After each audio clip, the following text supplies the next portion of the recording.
บาทินมาตกขานอละไร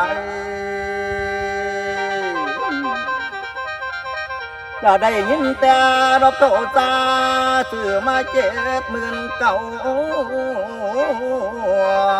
ขาดทุนเขาเกือบบ่ยังเป็นตาตั้ง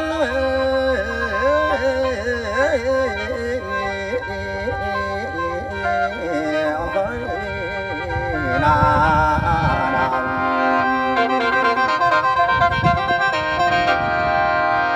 ลำอาบัดนี้ฟังก่อนพวกพี่น้องพ่อข้าใหญ่เด้อไผก็ได้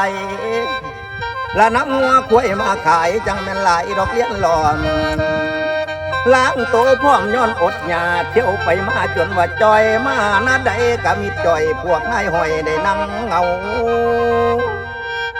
หลังว่าหูยาวมาเฮ็ดเส้นนอนบ่เป็นนอดบ้านซองขาดทุน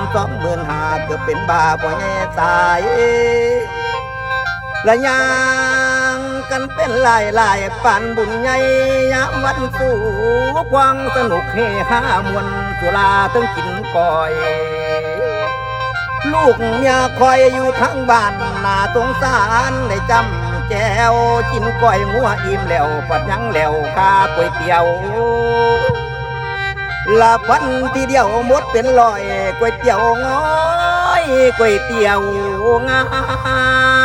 มเงินตั้ง300,000ยืมมากาเหลือ4,000ลาพ่อใหญ่พันหมดไว้ตู้พ่อใหญ่หมูบดไว้ดอนพ่อใหญ่มอนได้นั่งให้เราขายได้บ่ต่อทุนเราตั้งทุนทั้งใจให้ว่าได้ขายคือโตตัวขายออกตัวก่อนหน้าเกือบเป็นบ้าขาด12,000ละยังก็เป็นสอง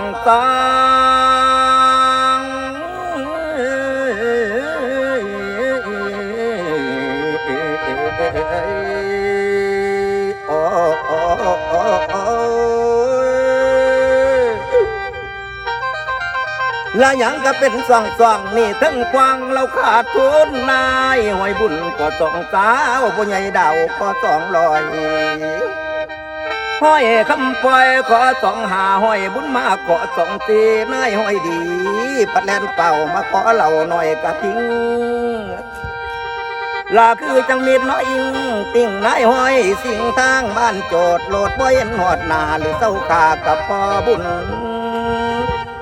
หรือขาดทุนน้อหมดกินหัวบาสินมันเตะทรงลงหอดทางเข้าบ้านก็เลยยันบ่แลนทาง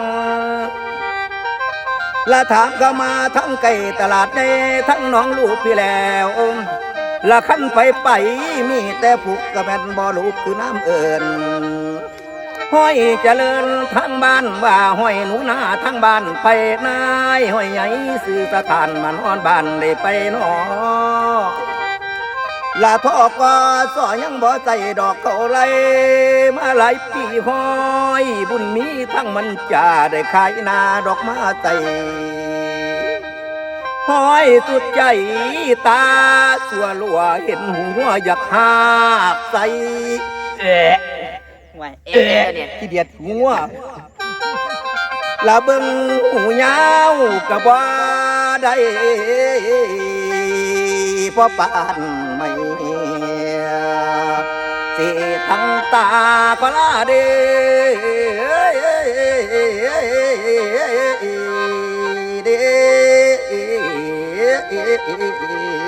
ได้